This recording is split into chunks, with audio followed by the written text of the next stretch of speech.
Get ready, fight fans. Joe Rogan is sounding the alarm for UFC Freedom 250 with a F***ing war looming. Plus, Gillian Robertson is calling her shot for a title fight at UFC Vegas 114. And the FBI is tapping UFC stars to train agents at Quantico. And wait, did Charles Oliveira just kill the BMF belt? We break it all down now. Don't miss a second, hit that subscribe button and ring the bell. Looking for a fast-charging, ultra-responsive stylus for your iPad? Meet the 2X Fast Charge Active Stylus Pen, designed for 2018 to 2025 Apple iPads. Take your creativity and productivity to the next level. Click the link in the video description to shop now on Amazon. Joe Rogan has major safety concerns for UFC Freedom 250. With UFC Freedom 250 slated for June 14th and potentially hosted at the White House, the famed podcast host is voicing serious apprehension. Rogan expressed on the Joe Rogan Experience that hosting a major event amidst a F***ing war creates significant security risks, especially with numerous high-profile individuals expected to attend. He's not confident the ongoing Middle East conflict will be resolved by the event date, raising questions about the feasibility and safety of such a high-stakes gathering. The card itself features a stacked lineup, including Ilia Topuria defending his UFC lightweight championship against interim champion Justin Gaethje, and Alex Pereira facing Cyril Gane for the interim UFC heavyweight championship. Fans are debating the safety implications online, with many sharing Rogan's concerns. The UFC has yet to confirm Rogan's commentary role for the event. Will the escalating global tensions overshadow UFC Freedom 250?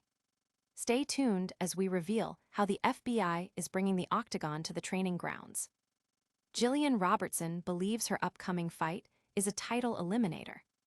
Robertson is set to face Amanda Lemos at UFC Vegas 114, a rescheduled bout that was initially canceled in December.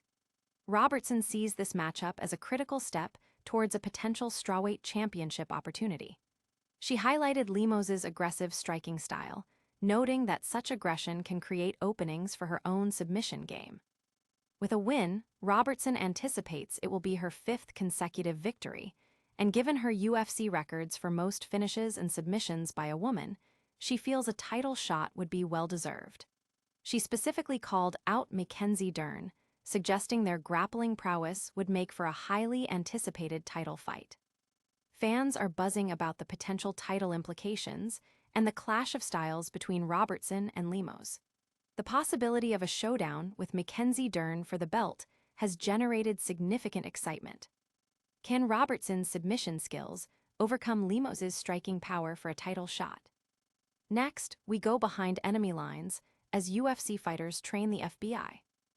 UFC fighters are now training FBI agents.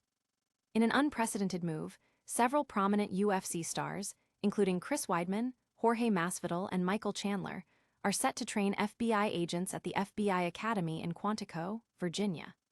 This initiative, spearheaded by FBI Director Kash Patel, aims to equip agents with enhanced physical combat skills. Patel stated this is a tremendous opportunity for agents to learn from elite athletes, improving their preparedness to protect the public. While the specific techniques are undisclosed, the training will offer insights into the fighter's preparation and tactical approaches. However, the move has drawn criticism from some former FBI agents who question the necessity and methodology, contrasting the spectacle of MMA with the principles of de-escalation and minimum force employed by law enforcement. This unique collaboration has sparked debate among law enforcement professionals and MMA fans alike. UFC CEO Dana White expressed pride in supporting the FBI's defensive techniques. Will this unconventional training boost FBI agent effectiveness? Finally, we examine if the BMF title has lost its meaning after UFC 326. Alexander Volkanovski questions the BMF title's integrity after UFC 326. Following Charles Oliveira's dominant performance against Max Holloway at UFC 326, where Oliveira secured a victory primarily through grappling, UFC featherweight champion Alexander Volkanovski voiced his concerns about the BMF title's purpose. Volkanovski noted that the BMF title traditionally represents exciting, stand-up wars, citing Holloway's previous knockout of Justin Gaethje as an example. He suggested that Oliveira's methodical, ground-based win, while impressive, didn't embody the baddest motherf*** spirit. Volkanovski fears that if such fights become the norm for the BMF title, the belt could lose its significance or even be retired. This commentary has ignited a discussion among fans about the definition of a BMF and the criteria for the title. The lineage of the BMF title, previously held by Jorge Masvidal and Justin Gaethje, adds weight to the debate. Is the BMF title losing its edge, or was this just a stylistic mismatch? That's all the fight news you need. Stick around for the full recap and our closing thoughts. And that's a wrap on today's explosive fight news. Joe Rogan is worried about UFC Freedom 250 amid global tensions. Gillian Robertson is making her case for a title shot at UFC Vegas 114. The FBI is getting a dose of octagon toughness thanks to UFC stars. And Alexander Volkanovski is questioning the very soul of the BMF title after UFC 326.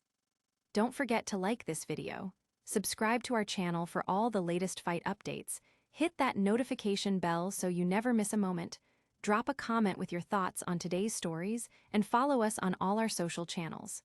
We'll see you next time.